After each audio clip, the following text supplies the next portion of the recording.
An investigation is underway into racist abuse directed at the Wexford hurling captain Lee Chin. It occurred at a charity game on Saturday. Video footage of the incident has been shared online, which included Wexford players, his teammates, Lee Chin's teammates, understandably reacting very angrily to the abuse from the sideline.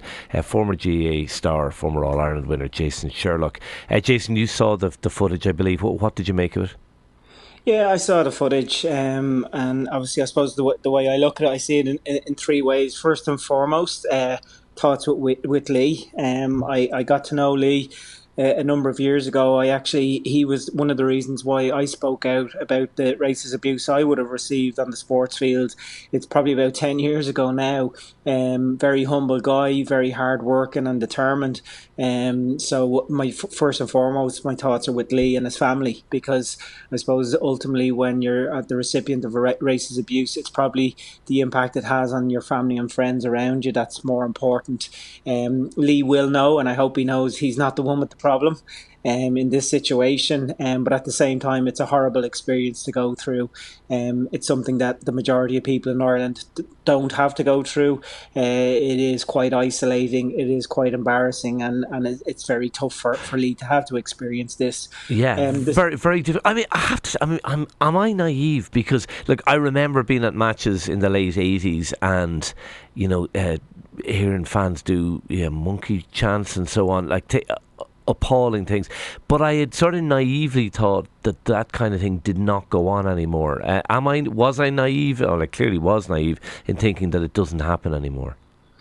I think that the reality of sport, it mirrors society, and you don't have to look too far to kind of get a feel of the kind of tones and the messages that are out there at the moment.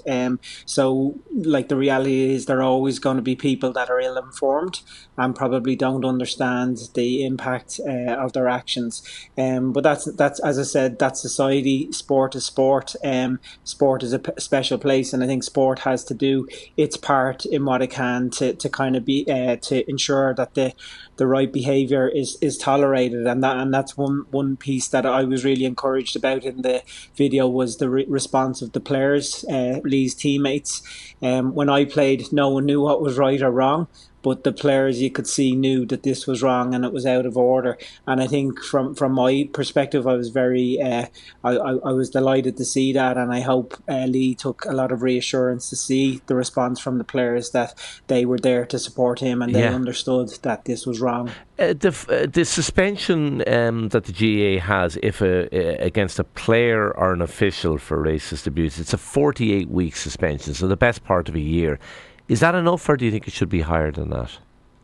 Yeah, well, I think this isn't about punishing one individual. The GAA has its part to play. The GAA has always provided an environment for people to play and to participate and support their games.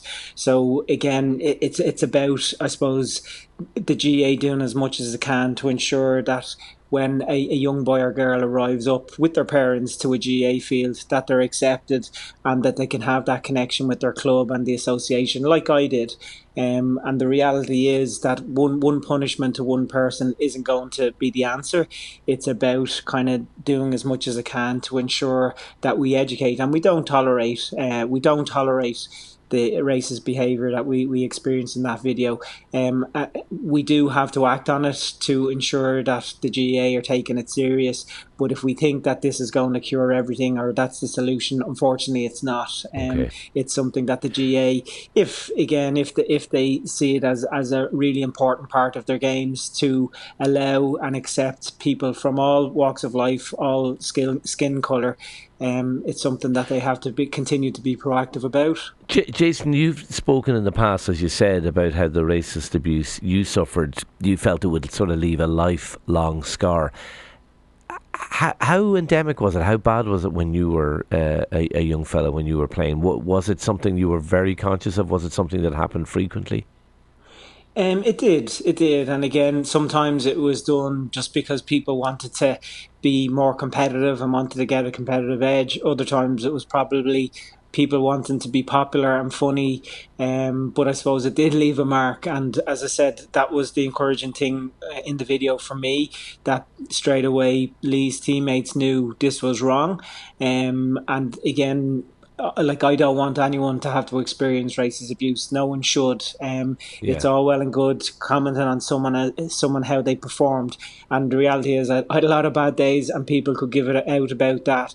And listen, that's something I can do about, and I've no issue with that. But when you highlight something for something that's out of their control, it takes a different tone, and yeah, it leaves its mark. It leaves its scars. And Was it as I quite a said, lonely place? But I mean, you spoke now about how everyone has reacted, his teammates and everybody's was it a much lonelier place, do you think, 20, 30 years ago? Because Ireland was a different place back then. it was. It definitely was. But the reality of our country, this situation, or the opportunity or the chances of this situation happening again, is more and more. We only have to look at like, I'll be going into Dublin City University now. You walk through the campus, you can see the different kind of colours of the young men and young women walking around campus. That's the exact same in our sports field. So again, there's an onus on all sports associations to kind of ensure that we don't tolerate, that we bring respect to whether we're watching or whether we're participating in our sports. Because as I said, and like, this isn't unique. There's been other situations in other sports over the last few weeks.